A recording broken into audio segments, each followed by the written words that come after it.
Assalamu alaikum, dear students of class 9th. I hope you all would be fine by the grace of Almighty Allah.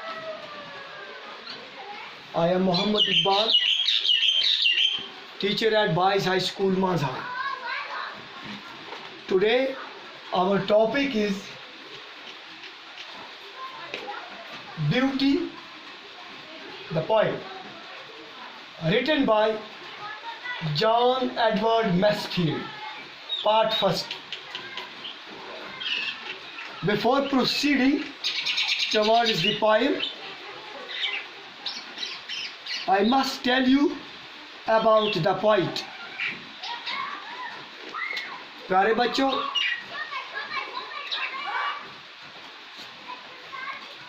John Edward Mansfield का जन्म 1 जून 1879 में लेडबरी England में हुआ और इसकी वफ़ात 12 मई 1967 में हुई। कुल उम्र इसकी 88 साल की थी। यह अंग्रेज़ी शायर भी था और अदीब भी था। ज़्यादातर इसको जाना जाता था अपने ज़माने में बच्चों की नावल्स के बारे में। इसने ज़्यादातर बच्चों की नावल्स लिखी हैं। जो इसकी बेहतरीन किताबें अपने ज़माने में मानी जाती थी, जानी जाती थी, वो किताबें थी the midnight fog and box of delight. ये बहुत मशहूर किताबें इसकी अपने ज़माने में थी।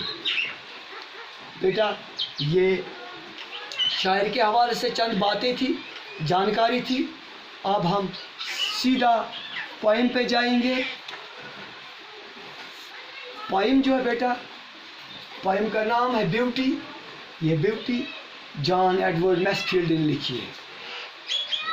इसमें शायर जो है कंपेयर करता है, यहाँ पर भी कंपैरिजन करता है शायर अपनी बिलावड को नेचर की ब्यूटीज़ के साथ। वो नेचर में सारी चीज़ों को जब देखता है, जिन चीज़ों का इस पोएम में जिक्र किया गया है, जिन नेचुरल चीज़ों का इस पोएम में जिक्र किया गया है, वो है सूरज का सवेरे तुलू होना, शाम का गुरूब होना, बारिश का बरसना, नरगिस फूलों का उगना। ये सारी चीज़ें, समंदर में पानी का मचलना, नदियों का शोर, सब्ज़ घास का उगना, इन सारी चीज़ों का इसने इस पोएम में जिक्र किया है।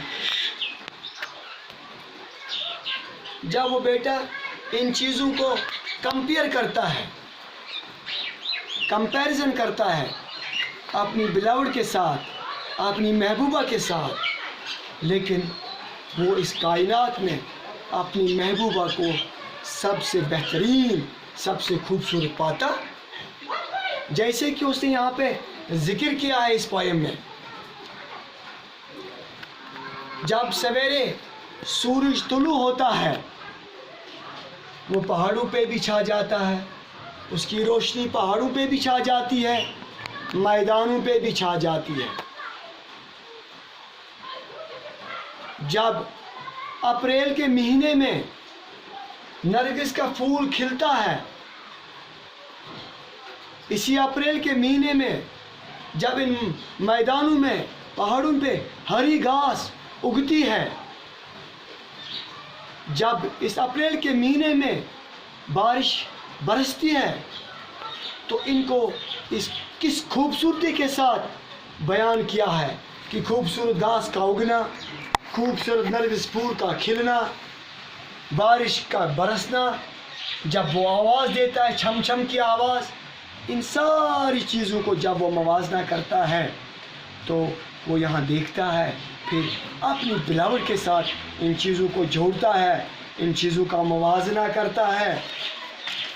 تو وہ یہاں پہ دیکھتا ہے اس نظم میں کہ میں ساری چیزیں میری اس محبوبہ سے بہت کم خوبصورت ہے، کیونکہ جب وہ اپنی اس محبوبہ کی آواز کو سنتا ہے، محبوبہ کی زلفوں کو دیکھتا ہے، محبوبہ کی آنکھوں کو دیکھتا ہے، یا محبوبہ کے لال گول ہونٹوں کو دیکھتا ہے، تو ان کا موازنہ کرتا ہے، تو اس کو زیادہ خوبصورت اپنی محبوبہ کی یہ ساری چیزیں نظر آتی ہیں۔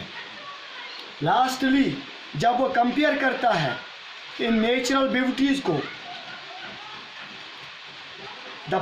at last the poet seems to be enslaved by the beauty of his beloved.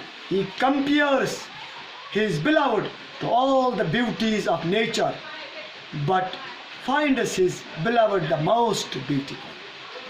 بیٹا جب وہ کمپیئر کرتا ہے کائنات میں ان قدرتی چیزوں کو اپنی محبوبہ کے ساتھ، تو اس کو سب سے زیادہ خوبصورت اپنی محبوبہ نظر آتی ہے۔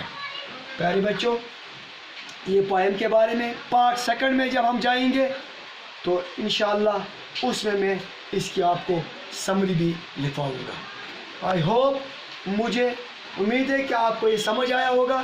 اگر کوئی بھی اس میں کوئی بھی کیوری ہو، آپ کا کوئی کوشچن ہو، آپ میرے پرسنل نمبر پر واٹس ایپ یا میسیج کر سکتے ہیں۔ شکریہ، خدا حافظ۔